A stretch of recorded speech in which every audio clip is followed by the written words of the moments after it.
Let's react to the AP Top 25 just ahead of the College Football Playoff Selection Committee's Selection Sunday rankings.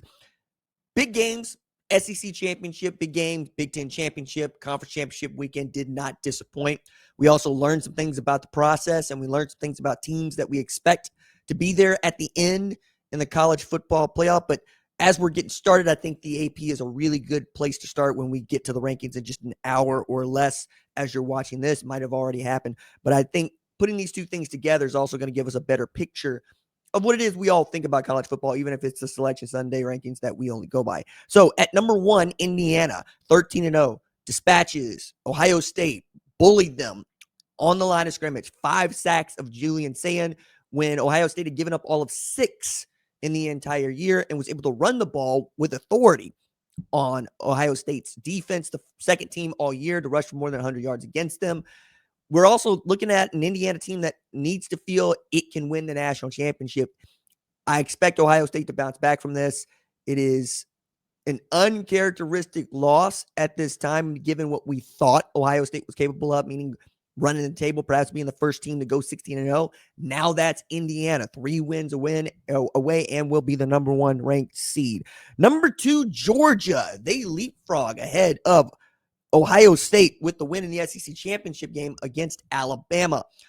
I don't particularly enjoy this win. I think that a 3-point loss to Indiana, undefeated, shouldn't penalize Ohio State that much. But apparently, if you think that Georgia demolishing an Alabama team that lost to Florida State, lost to Oklahoma, and got one and eventually lost to Georgia after beating them at Sanford is good enough, okay. But really what we're talking about is pride at this point, because you're going to get the first round bye as a top 4 seed. Ohio State at number 3. Texas Tech at number 4, up a spot after rolling over BYU. They have beaten all 12, or I should say every opponent they've beaten, 12-1. They've beaten by 20 or more. That is in line with what Alabama did in 2018 and what Florida State did in 2013. And both of those teams ended up in the national championship. If you're talking about defense, you're talking about Texas Tech. David Bailey, Romello Height, Butkus Award winner Jacob Rodriguez make them one of the toughest defenses in all of college football. Baron Morton's playing well. Caleb Douglas playing well. And I'm telling you, Cam Dickey is going to start turning some heads.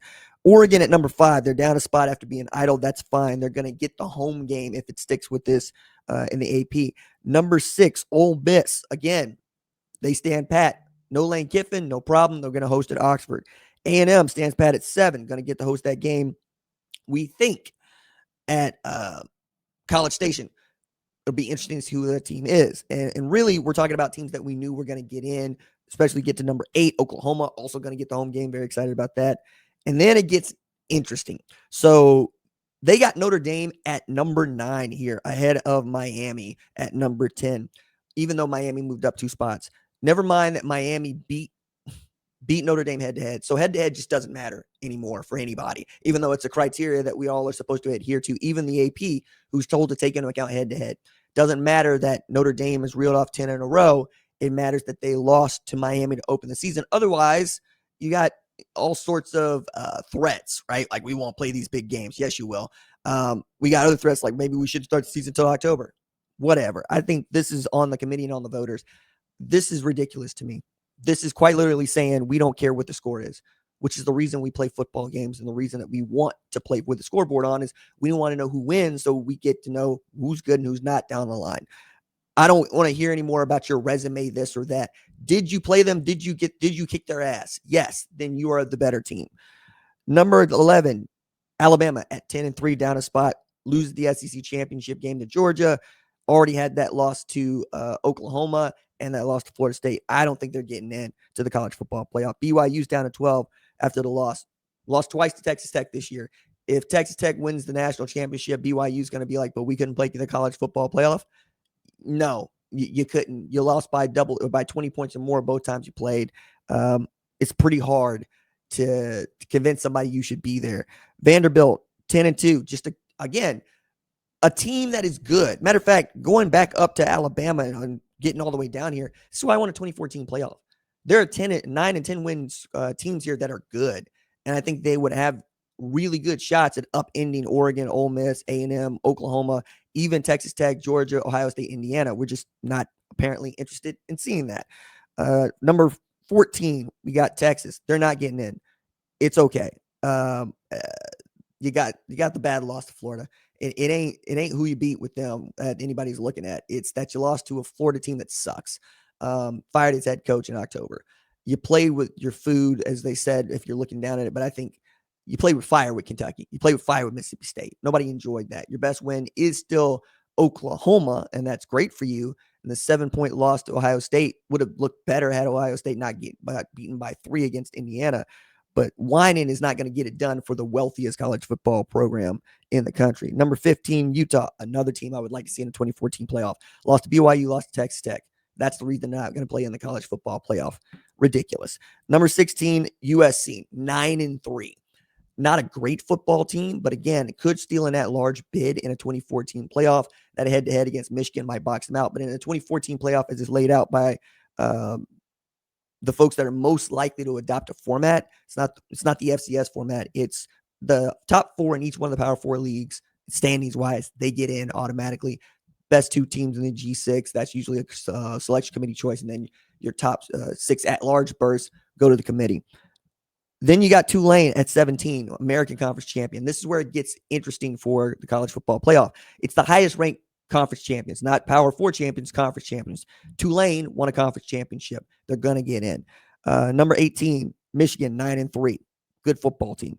Number 19, James Madison, conference champion, highest ranked conference champion. So that's 2, right? This is how the ACC gets boxed out.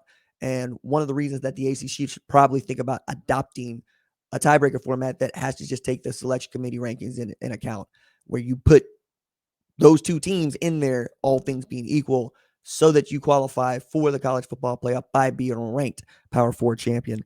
It's not a thing that anybody thought you'd need to look at, but now we've seen the ACC get boxed out of the college football playoff in the 4-team and the 12-team format 3 years apart. Kind of wild. Virginia down to 20 after losing to Duke, 10-3. Arizona is 9-1. Up a spot, number 21. Navy is up a spot, number 22 at 9-2. They get Army Navy next Saturday. It's going to be a lot of fun. North Texas down 3 spots after getting ran on by Tulane. Georgia Tech stands pat at 24.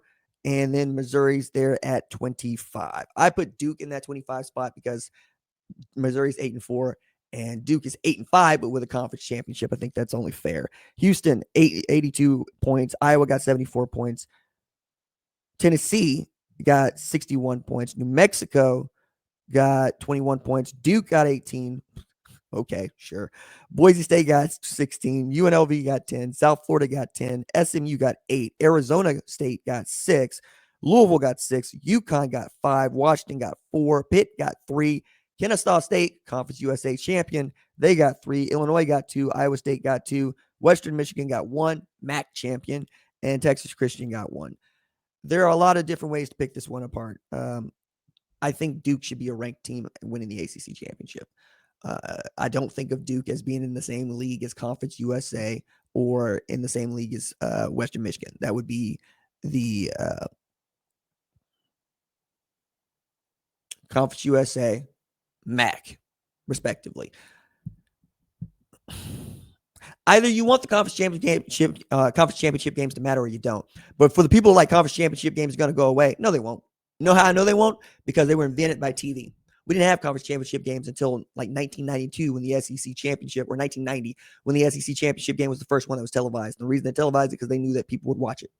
We're always going to watch a big-time conference championship game like Ohio State, Indiana. And for the folks that want to say, I don't want anybody penalized for playing in the conference championship game, I need you to take it back to the 20th century because that's not the thought we have now. You play because you're qualified. If you think that they should still get in, make that argument. But don't make it an argument about penalizing somebody for losing. That's what happens when you lose. You get penalized. That's what happens. That's why we call it losing.